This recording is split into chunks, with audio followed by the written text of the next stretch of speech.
In this video, I want to talk a little bit, quickly, about the issue of the independent woman. About the woman who has her own career, her own education, and doesn't depend on anyone. So let's talk a bit about this topic, because it's something that keeps fueling those men who still believe in egalitarianism. Complementarianism is the idea that men and women are different. Men, in some things, are stronger than women, and women, in some things, I don't know which, are stronger than men. And when they come together, they complement each other and become a better unit. This idea of complementarianism was the one that was widely promoted up until then. The second wave of feminism up until the 1950s and 60s. From the 50s and 60s onward, we started to embrace this idea of egalitarianism, of equality between men and women, that men and women have the same abilities, and that everything a man can do, a woman can do just as well, or even better, like feminists say. So let's talk a little about this issue of the independent woman. Independent women in our society make up, at most, maybe 20%. Me, I got this, more or less, from my own personal experience, and also from the statistics I looked up when I made some videos about the birth rate here in Brazil. Those stats showed the number of unemployed women, including those with college degrees and so on. So when I say independent women, I mean truly independent, who don't rely on a husband, a boyfriend, or the government. It's about 20%. But even so, even within that 20%, we have to understand that there are feminist laws in the job market. Companies are legally required to give them preferential treatment and perks. So even these women aren't truly independent. Okay, sure, she might not depend on a husband or boyfriend, her family or her dad, or even on government assistance. But still, she's subsidized in the job market. What woman is going to say no to feminist laws in the labor code? It won't be any. So even these women aren't independent, but anyway. And within that group of 20% of women who are independent, so to speak, we have about 5% who are actually able to compete with men both intellectually and physically. Hey, where are you from? Other than that, Raccoon? Man, just look. Every now and then, there are always those soap operas about women joining the army and wanting to compete on equal footing with men. And they try to take the tests at the same level of difficulty. That's how it is, man. It's 5% who manage to pass. You can see they're those really tough women. Oh, and about the part where only 5% of women can compete intellectually with men? Man, look at the toughest courses at universities. Check out the hardest STEM courses and see how many women are in those classrooms. 5% at most. So there's no point. If you dig up more statistics, you'll end up reaching the same conclusion. But anyway, like I said, this idea that women can be independent and all that serves as fuel, pro-egalitarianism. Why? Because then the guy sees it and thinks, look, this woman has a career and I have a career too. She earns such and such a salary per year, I also earn such and such a salary per year. So if we dating, living together, getting married, that's what people think. We're gonna have a relationship as equals. No, man, no. Let's not go there. Now Raccoon is in the classroom, coming to class and asking why this whole independent women thing is nonsense? Let's go. In a marriage or a stable union, who owns the woman's money? A woman's money belongs only to her. It doesn't matter what her salary is. It doesn't matter if her salary is higher than the man's. The man's money, in a stable union or marriage, who does it belong to? Is it the family's? It belongs to the woman and the children. If there's anything left over, then it's for the man. So much so that if you really dig deep, even then, Generation X, folks around Dom Sandro's age, Uncle Michel's age, those were the men who still accepted it. Getting married and footing the whole bill, I'm not saying they did that, I'm saying they're from that generation, just so people get the idea. If you look at those guys, at the end of the month, they were left with a fifth, a quarter, maybe a third of their salary for themselves, so they could decide what to do with it. And not necessarily for themselves. I'm saying deciding what to do with it, maybe to invest, to make sure the family would be better off in the future. So, 4/5, 3/4, 2/3 of these guys' salaries, it was for their wives and kids. And a lot of these guys already had wives who went to college, but like Fox says about the stats we dug up, they went to college and don't even work in the field they graduated in. Or these women also worked, had their own careers, but hey, their salary was just for them. Or a lot of times, after getting married, she just quit her career. Well, legally, the man's responsible for her for the rest of his life, so she can just stop working and sit around at home. And God forbid the man tries to kick her out, right? He can't do that. So look, this idea that, oh, but she has a career, she has her own good salary too, so we can have an equal relationship. No, because I've already explained.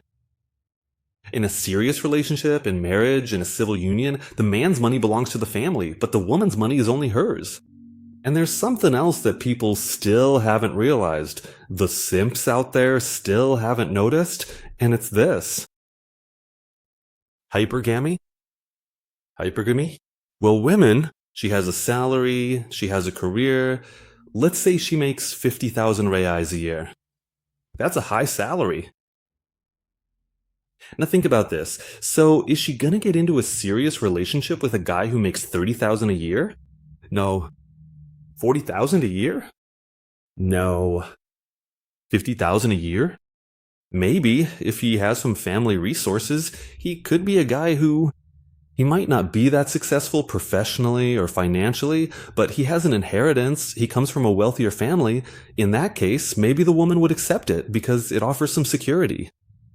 But as a general rule, she won't want to be in a relationship with a guy who's on the same level as her, or below her, which is different from what happens with men. A man easily gets into a relationship with a woman who's below him or on the same level as him. The guy feels super happy because he thinks that the woman will be an equal partner and will help carry the family's burdens with him, which is nonsense. Look, take that woman, let's say, the independent one who makes an annual salary of $50,000. What is she gonna do when she's looking for something serious? She's gonna want to find a guy who makes at least $70,000 a year. Because she's already thinking, hey, he makes $20,000 more than I do, so he can use that extra $20,000 to support me. And then you can see over time what happens. When a woman has a child, she either stops working temporarily, or she starts working fewer hours, or she quits a stressful job and takes another one that's a bit less stressful but pays less. But what is she thinking in her head? She's thinking that the guy is using that extra money to support her, because that's his responsibility. He put a ring on it, he made a commitment, so now he has to support the woman. That's why I say women are eternal teenagers. But that's not the heart of the matter. The ideal situation for, let's say, this independent woman who makes $50,000 a year is to find a guy who makes $100,000 a year. Because for her, that's the best thing in the world. She'll already be thinking, whoa, his salary's twice as much as mine.